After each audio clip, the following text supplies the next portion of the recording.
Pero may 2v1 na magaganap, agad masosolusyonan ng Fireflux Esports. Mabilis din si Magister, Tanggal ang armor niyan. mababawi agad. And Apex 47, ang first blood, mabilis na mga pag-ikot at mabilis na mga pag-backup ang atin nakikita. Wala din kasing flicker si Idol, inabird Alien. niya, pero may ganti si Sunset Lover.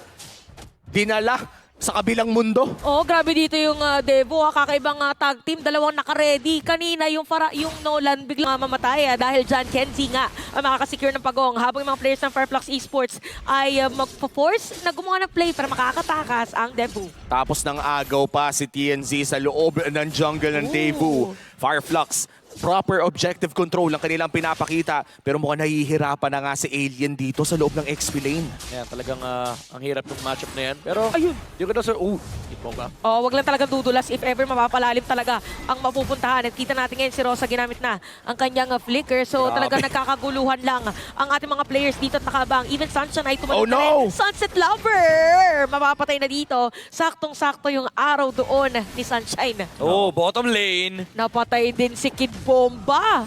Napakagandang trade-off for Fireflux Esports.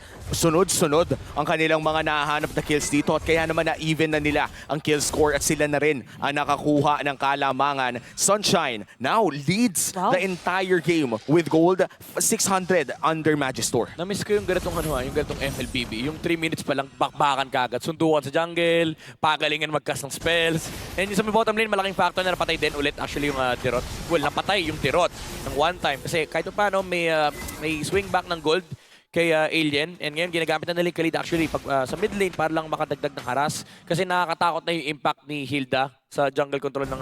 Man unit coming in from Daewoo. Bilis! Oo, naka-ready. Pero kita niyo mga bitaw ng mga bola. Kaya Tawo! Magic secure na agad. At parang ganun lang. Si Kenzie makukuha nila at si Apex dito may pilitan na mag-flicker out. And Devo, lamang ng kakarampot pagdating sa gold. Ang linis nun, men. Soft like paper.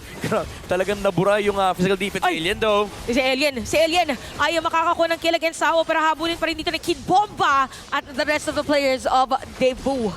At makaka-push naman sa taas. Yon ang kapalit para sa side ng Fireflux Esports. Free reign pero mukhang may isa pa nga makukuha. 2v1 Apex ang kapupunta. Okay, si Apex dito ay medyo makunat pero hindi na rin kakayanin pa. At mukhang space yata yon kasi si Sunshine kanina nag-push sa top lane. Lumabas na pero Apex 47 mukhang mahanap niya si Carvey. Pinag-flicker pala yun. Magister! Oh, si Sunshine kamuti ka na pero makakalundag dito ang Intel. Pero pag free hit si Carvey at mapapatay nga doon si Apex 47. Wala masyadong damage ang Kid Bomba against 3 players pero disengage for Fireflux Esports. Ipipilit ba yung Lord? Parang yun yung aabangan natin.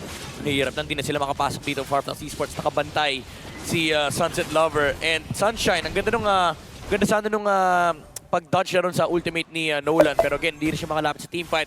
Even Kid Bomba. Sa may middle lane ay masisira na rin nila at hindi in-expect ng Fireflux Esports na doon pala So, magagaling yung teamfight nila. Parang from Gear 1 to Gear 6 bigla yung Disbolt Sobrang bilis kasi nung lakad nung Kaja, naka-conceal, tapos naka-Wilderness Blessing. O, daig pa nila yung Oh, that's gumamit my ng bit! Nitro at kita That's natin my bit! Grabe! Richards and that is it! Tower lock para dito sa Devo with a 5.7k gold lead. 11-minute game for Daewoo. May bago na naman pinakita ang EECA. Well, sinabi natin kanina, early